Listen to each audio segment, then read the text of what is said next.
여러분 안녕하십니까? 뉴스라이브 문을 엽니다. 4.15 총선 6일 전, 오늘부터는 새로운 여론조사를 실시할 수도 공표할 수도 없는 이른바 깜깜이 기간이 시작됩니다. 유권자 상당수가 막판 일주일 기간에 후보를 결정한다고 하죠. 거꾸로 말하면 후보들의 유세 총력전도 바로 오늘부터라고 할 수 있습니다. 저희 뉴스라이브도 오늘부터 4.15 총선 보도에 더욱 주력합니다. 4월 9일 뉴스라이브 지금부터 시작합니다. 오늘의 헤드라인입니다. 문 대통령 복심 윤건영 후보와 자객 김용태 후보가 맞붙은 토론회에서 코로나와 철도 기지창 등의 현안에서 신경전을 벌였습니다. 강남 을 토론회에서는 현역 전현희 의원과 박진 전 의원이 위례 과천선 역사 유치 문제로 열띤 공방을 벌였습니다. 민주당 기동민 후보와 통합당 정태근 후보가 맞붙은 성북 을에서는 지역 최대 현안인 동북선 착공을 두고 후보 간의 논쟁을 벌였습니다. 2년 전 재선거가 치러졌던 송파 을에서 최재성, 배현진 후보가 다시 리턴 매치를 앞두고 있습니다. 총선 상황실에서 짚어봅니다.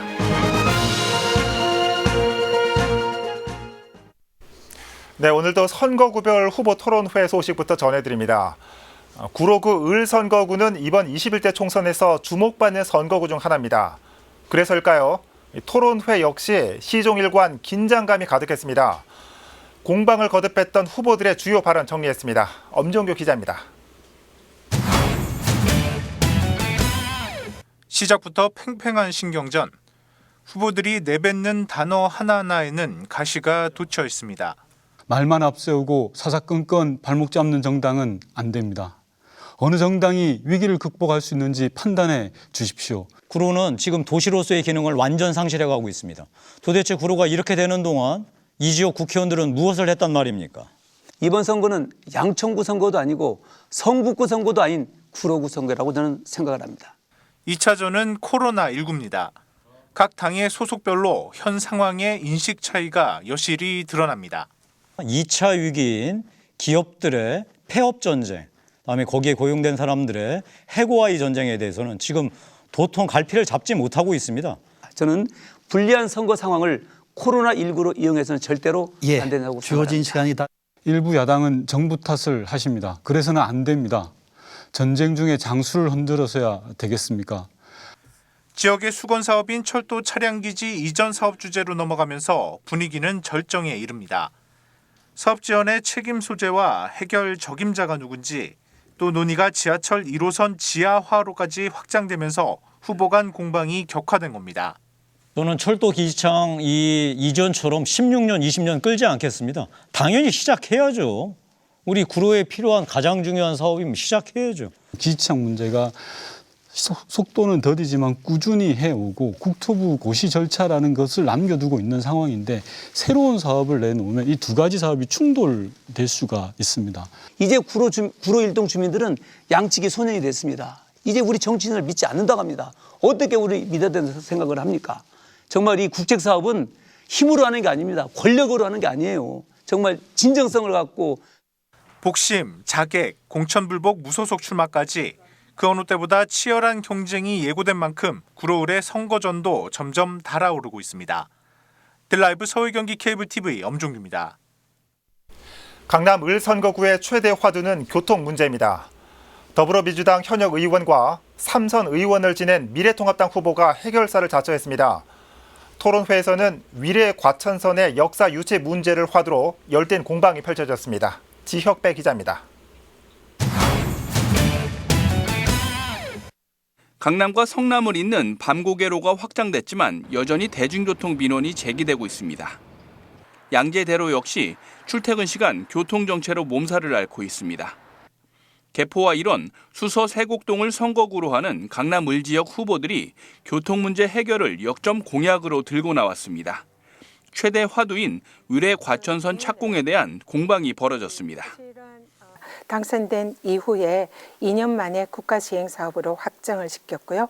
2019년에 서울시 용역을 마치고 올해 말에 국토부의 승인 절차만 남았습니다. 사실상 위례 과천선 사업은 거의 다 완성이 됐고 이제는 착공만 남았습니다. 또 경제성 문제도 그 1단계의 과천 양재 구간을 따로 검토하게 되면 과천 신도시 기여금으로 풀 수가 있습니다. 그러면 남은 2단계 구간, 우리 구간이죠. 우리 강남을 지역 구간은 경제성이 올라가기 때문에 주민들이 원하시는 역도 더 많이 지을 수 있는 겁니다. 4개냐 5개냐 위례 과천선 역사 문제도 도마 위에 올랐습니다. 위과선 신설 아직도 기약이 없습니다. 홍보 내용을 보면 서울시 노선안 용역이 돼서 국토부로 넘어간 걸로 되어 있습니다. 현수막에 5개 공약을 거셨는데 제가 파악하기로 서울시에는 역이 4개 생기는 것이고 그중에 하나는 수서역입니다. 그러면 나머지는 3개인데 제가 약속드리고 주민들께서 저한테 요청해 주신 이 모든 역이 저한테 있어서는 정말로 소중한 그런 역들입니다. 얼마나 불편하셨으면 주민들께서 그렇게 호소를 해주셨나 생각을 하고요. 가능하면 이 모든 역을 주민들의 요구에 부응해서 만들도록 정부와 협의하고 21대 국회의원 선거 강남 을 선거구 토론회에서는 부동산 정책과 코로나19 대응, 교육 문제를 놓고 3명의 후보자가 정책과 공약을 발표했습니다.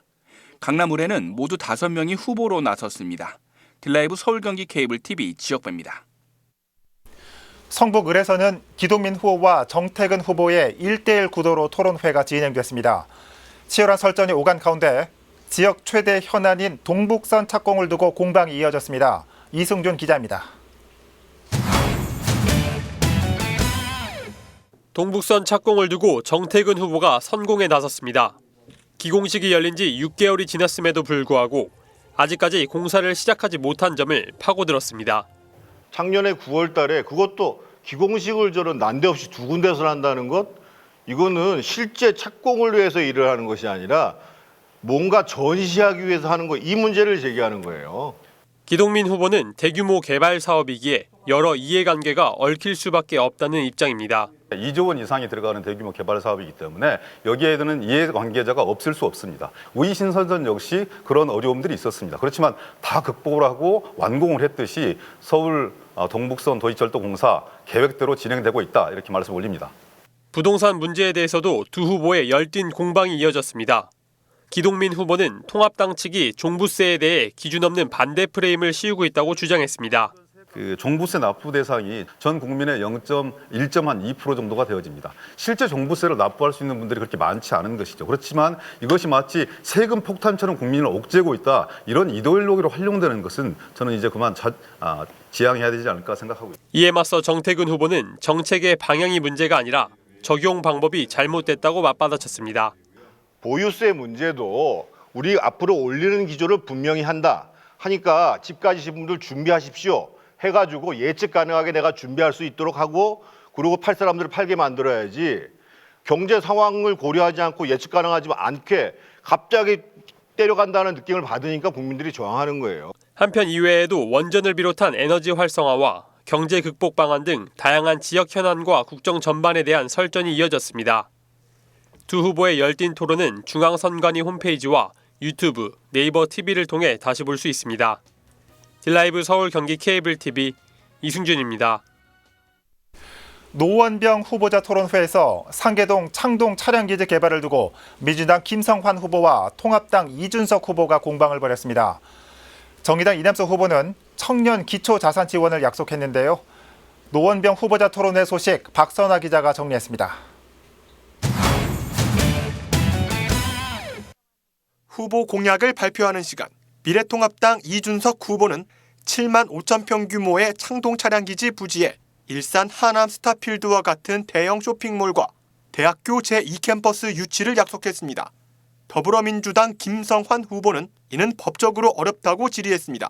잘 아시겠지만 수도권 정비계획법에 따라서 서울시 내에는 소위 이 사립대 제2캠퍼스나 이런 거를 현실적으로 유치할 수가 없습니다. 어떤 학교 부지를 찾고 있습니다. 그렇기 때문에 저는 그런 부분에 있어서는 우리가 소위 말하는 규제 해소를 통해 가지고 접근해야 되는 것이지, 뭐 이거 법 때문에 안 된다, 저것 때문에 규제 때문에 안 된다.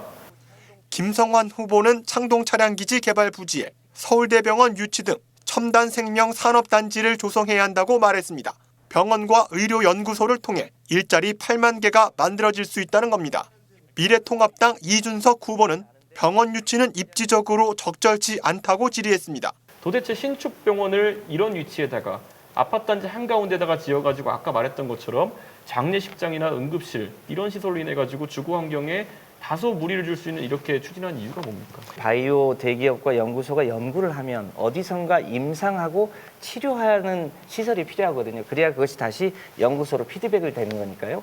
이제 그런 차원에서 서울대병원이 저는 꼭 필요하다고 보여지고요. 정의당 이남수 후보는 고 노회찬 의원의 정치적 꿈을 이어가겠다고 말했습니다. 저는 이번 국회의원 선거를 통해서 진보 정치를 향한 상계동 주민분들의 열망을 모아내고 그리고 뒤이어서 노회찬의 꿈을 잇는 이남수 후보는 청년과 소상공인을 위한 대책도 내놓았습니다.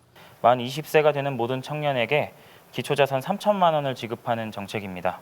그리고 팽팽한 긴장감 속에 진행된 노원병 후보자 토론회. 선거일이 가까울수록 후보자 간 경쟁이 치열해지고 있습니다. 딜라이브 서울 경기 케이블 TV 박선호입니다.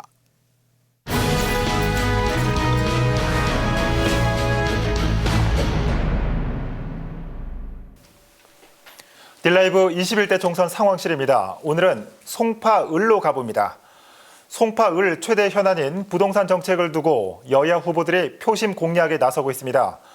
특히 대규모 단지 헬리오시티가 들어서면서 한 치 앞도 결과를 예측할 수 없는 상황입니다. 취재기자와 자세한 얘기 나눠보겠습니다. 자, 태윤영 기자. 네. 자, 먼저 간략하게 송파을에 출마한 후보부터 짚어볼까요? 네, 송파을에 나선 후보들, 이제는 거리에 내걸린 선거 벽보를 통해서라도 많이들 접하셨을 겁니다. 이 더불어민주당 최재성 후보가 5선 도전에 나섭니다. 네. 이 미래통합당에선 배현진 후보가 도전하는데요. 지난 재선거에 이어 두 후보 간 리턴 매치도 관심거리입니다. 이 정의당에선 안숙현 후보가 출마했습니다. 이 밖에 우리공화당 권주 후보, 국가혁명 배당금당 김주현 후보가 뛰고 있습니다. 네, 이번 송파을 선거 더 예측하기 힘든 이유 어디에 있다고 보면 되겠습니까? 네, 이유는 만 세대 가까이 입주한 이 헬리오시티에서 찾을 수 있을 것 같습니다. 네. 먼저 지난 재선거 결과부터 살펴보겠습니다. 당시 최재성 후보가 2만 6천여 표 차이로 배현진 후보를 누르고 당선됐는데요. 하지만 당시 민주당의 높은 지지율 덕에 다시 오기 힘든 선거 환경이었다는 점, 또 새로운 인구 구성의 변화가 있다는 점을 고려했을 때 결과를 예측하기는 쉽지 않습니다. 네. 특히 앞서 말한 헬리오시티 가락일동의 표심이 가장 큰 변수로 작용될 전망인데요. 재선거 당시 개표 결과를 살펴보면 가락일동의 선거인 수는 696명, 하지만 21대 총선 가락일동에 확정된 선거인 수는 모두 2만 3천여 명, 33배나 늘었습니다. 네. 연령대별로는 30에서 40대가 10,000명에 육박할 정도로 가장 많았지만 50에서 70대도 8천여 명으로 무시할 수는 없습니다. 단순히 유권자 수만 보더라도 이번 헬리오시티의 등장 주목하지 않을 수 없습니다. 네, 지난 재선거 때와는 확실히 달라지는 환경인 것 같습니다. 자, 그럼 후보들이 제시한 헬리오시티의 공약 어떤 게 있겠습니까? 네, 먼저 최재성, 배현진 후보 모두 부동산 보유세 완화의 뜻을 함께했습니다. 네. 꼭 헬리오시티만을 위한 공약은 아니지만 아무래도 대규모 아파트 단지다 보니까 이번 공약의 무게는 다른 지역보다 더 무거울 겁니다. 최재성 후보는 1주택 실거주자의 종부세를 감면 폐지하고 주택연금 가입 기준을 없애는 이른바 최재성법 발의를 강조하고 있습니다. 실거주자만 1주택자를 따로 분리해서 종부세 감면 혜택을 주고 14년 이상 살면 종부세를 탈출시키는 그런 법이 되겠습니다. 배현진 후보는 주택가격 상승률을 감안해서 주택과세 표준 공제 금액을 1세대 1주택자의 경우 9억 원에서 12억 원으로 상향시키겠다고 약속했습니다. 에 대해서 저는 우리 미래통합당 그리고 미래통합당의 후보인 저를 선택해 주시면 반드시 힘합쳐서 애꿎은 선의의 부동산 정책 피해자들을 구제해드리고 싶다라고 약속을 드리고 있는 거고요. 특히나 저희 헬리오시티를 위한 구체적인 공약도 있습니다. 현재 헬리오시티 인근에 실버 케어센터라는 치매 요양원이 들어설 계획인데요. 서울시가 추진하는 것으로 주민들은 절차상의 문제를 제기하면서 이전을 요구하고 있습니다. 이에 발맞춰 실버 케어센터 이전과 백지화 공약이 나왔습니다. 들어보시겠습니다. 굉장히 중요합니다. 이것은 백지화가 될 수가 없는 겁니다. 꼭 해야 될 실버 케어센터지만 그 위치는 반드시 해서는 안 될 그런 위치이기 때문에 이전이라는 것이 정확한 개념입니다. 최근 문제가 되고 있는 우리 실버케어센터 주민들께서는 아예 그 옆이든 앞이든 그게 없었으면 좋겠다고 말씀을 하시거든요. 그 말씀대로 따라서 같이 힘을 보태드리는 게 저의 가장 큰 전략입니다. 최재성 후보와 배현진 후보, 이른바 헬리오시티 맘들의 표심을 얻기 위해 보육환경 개선에도 집중하고 있습니다. 최 후보는 헬리오시티 실버케어센터 부지에 마맨키즈 외국어 문화센터 그리고 치안센터 건립을 약속했습니다. 네. 배 후보 역시 국공립 어린이집 확충과 치안센터 신설을 추진하겠다고 밝혔습니다. 한편 정의당 안숙현 후보는 부동산 정책으로 전월세 세입자 9년 거주 보장을 위한 주택임대차보호법 개정 공약을 들고 나왔습니다. 네. 리턴 매치이지만 지난 선거와는 다른 환경이라 어떤 결과가 나올지 주목받고 있습니다. 21대 총선 상황실 오늘 송파을 살펴봤습니다. 태윤영 기자 수고했습니다.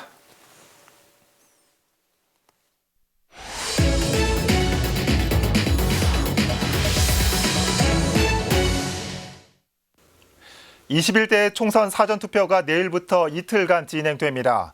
하지만 코로나19 여파로 어느 때보다 조심스럽고 또 혹시나 투표율이 저조하지 않을까 우려도 되고 있습니다. 지금 이 시각 내일부터 시작될 사전투표소 준비가 한창이라고 합니다. 현장에 나가 있는 취재기자 연결해 보겠습니다. 이재용 기자. 네, 저는 지금 용산구 한강로동 사전투표소 앞에 나와 있습니다. 네, 사전투표소 설치가 현재 진행 중인가요? 네, 직접 앞으로 가서 설명드리도록 하겠습니다. 네. 지금 보이시는 곳이 바로 사전투표소 장소입니다. 이곳은 지난 5일부터 사전투표 설치가 진행이 돼 왔습니다. 당장 내일부터 이틀간 오전 6시부터 오후 6시까지 사전투표가 진행될 예정이기 때문에 현장에선 무엇보다도 막판 투표 설치를 위한 준비가 분주한 모습입니다. 예. 자, 현재 코로나19로 여러 유권자가 투표 참여를 불안해하고 있는데 여기에 대한 대책도 물론 있겠죠? 네, 중앙선거관리위원회는 21대 총선 투표 참여 국민행동수칙을 공개했는데요. 어린 자녀 등은 투표소로 동반 입장하는 것 또는 동반 방문하는 것을 하지 않을 것을 권고했습니다. 네. 또 투표소를 가기 전엔 흐르는 물에 비누로 30초 이상 꼼꼼히 손을 씻는 것을 강조를 했고요. 더불어서 마스크 착용도 요청했습니다. 네. 이전에는 투표소에 도착하면 바로 신분증 확인 절차를 밟았는데요. 이번엔 발열 측정부터 합니다. 투표소 입구에서 진행되고요. 비치되어 있는 손 소독제로 손을 소독한 뒤 비닐 장갑도 착용합니다. 예. 이외에 투표소 안과 밖에선 다른 선거인과 1m 이상 거리를 두고 본인 확인 시에만 마스크를 잠시 내리는 것을 권하기도 했습니다. 예. 자, 입구에서 발열 측정을 한다고 했는데 만약에 열이 날 경우에는 어떻게 되는 겁니까? 네, 혹시라도 37.5도 이상 열이 확인된 유권자의 경우에는요, 투표소에서 대기 중인 대리자가 유권자를 대신해서 신분증 확인과 투표용지 수령을 해주게 됩니다. 네. 해당 유권자는 투표용지를 건네받아서 임시 기표소로 가서 투표를 마치면 됩니다. 다만 발열 증상은 코로나19 의심 증상 중 하나이기 때문에 해당 유권자에게 강제로 검사를 시키거나 또는 선별 진료소로 강제 연계하기는 어려운 상황입니다. 네. 자, 이 전례 없는 감염병 앞에서 투표 방법도 좀 달라질 것 같은데 이 사전 투표 방법 간단히 설명해 주시죠. 네, 우선 투표소에선 신분증 확인을 진행하게 되는데요. 주민등록증이나 운전면허증, 학생증, 여권 등을 통해서 신분 확인을 할 수 있습니다. 네. 본인 확인을 거쳐서 투표 용지인 지역구와 비례대표 용지를 각각 한 장씩 받게 되는데요. 여기서 관내 선거인은 회송용 봉투도 추가로 받습니다. 그 다음에 기표소에 있는 기표 용구로 투표 용지에 기표를 한 뒤 투표지를 함에 넣으면 되는데요. 관내 선거인은 회송용 봉투에 투표지를 담아서 투표함에 넣으면 됩니다. 예. 이 사전 투표장에는 이 투표를 돕기 위한 다양한 편의 시설도 마련된다고요? 네, 그렇습니다. 만일 글씨가 잘 보이지 않을 경우에는요, 확대경을 제공받을 수가 있게 됩니다. 네. 이외에도요, 점자로 된 투표 보조 용구와 함께 손목에 거는 밴드형 그리고 마우스피스형 기표 용구도 준비가 될 예정입니다. 또 마스크 미착용자 중에서 코로나19 의심 증상이 심하게 보이는 유권자의 경우에는요, 현장에서 마스크도 제공이 될 예정입니다. 사전투표소는 서울에만 423곳이 위치해 있는데요. 네. 위치는 중앙선관위 온라인 홈페이지를 통해서 확인할 수 있습니다. 많은 참여 부탁드리겠습니다. 지금까지 용산구 사전투표소 앞에서 소식 전해드렸습니다.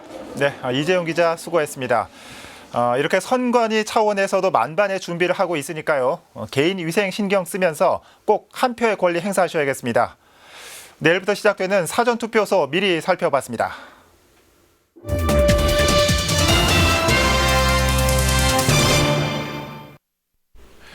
송파구가 어제 자가격리 중 무단 이탈한 주민 2명을 경찰에 고발했습니다. 고발 조치된 자가격리자는 지난 4일 필리핀 여행 후 입국한 뒤 6일 저녁부터 11시간가량 무단 외출한 것으로 조사됐습니다. 이들은 휴대전화를 집에 두고 경기도 이천의 한 낚시터에 방문한 것으로 확인됐습니다. 자가격리 위반 시 강화된 감염병 예방법에 따라 1년 이하의 징역 또는 1,000만 원 이하의 벌금이 부과될 수 있습니다. 국토교통부가 지하철 9호선 4단계 기본계획을 승인했습니다. 어제 서울시는 국토부가 지하철 9호선 4단계 구간의 기본계획을 승인했다고 밝혔습니다. 이번에 기본계획을 승인받은 9호선 4단계 사업은 강동구 둔촌동 중앙모훈병원역에서 강동구 고덕강일지구까지 총 연장 4.12km 구간에 4개 역사를 신설하는 사업입니다. 서울시는 기본계획이 통과됨에 따라 2022년 9호선 4단계 구간을 착공하고 2027년 완공을 목표로 사업을 추진할 계획입니다. 박사방 조주빈에게 개인정보를 유출한 혐의로 전 송파구 사회복무요원 최모 씨가 구속된 가운데 최 씨와 함께 일한 송파구청 퇴직 공무원이 경찰에 입건됐습니다. 서울지방경찰청 지능범죄수사대는 지난 7일 최 씨와 함께 근무했던 퇴직 공무원 A 씨를 직무유기 혐의로 입건해 수사하고 있다고 밝혔습니다. A 씨는 위례동 주민센터에서 사회복무요원 최 씨와 함께 근무했으며 지난해 말 정년퇴직했습니다. 경찰은 조만간 A 씨를 소환해 주민등록망 접속 계정과 비밀번호를 알려줬는지 등을 조사할 방침입니다.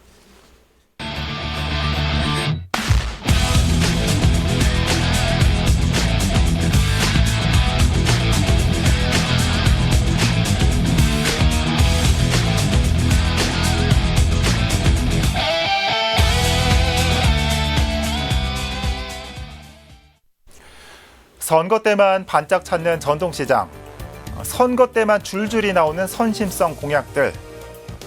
세상에 싸고 좋은 것은 없습니다. 선심성 공약에는 그만큼의 대가가 있는 법이란 건 현명한 유권자들도 유념해야 할 부분입니다. 뉴스라이브 마칩니다. 시청해 주셔서 고맙습니다.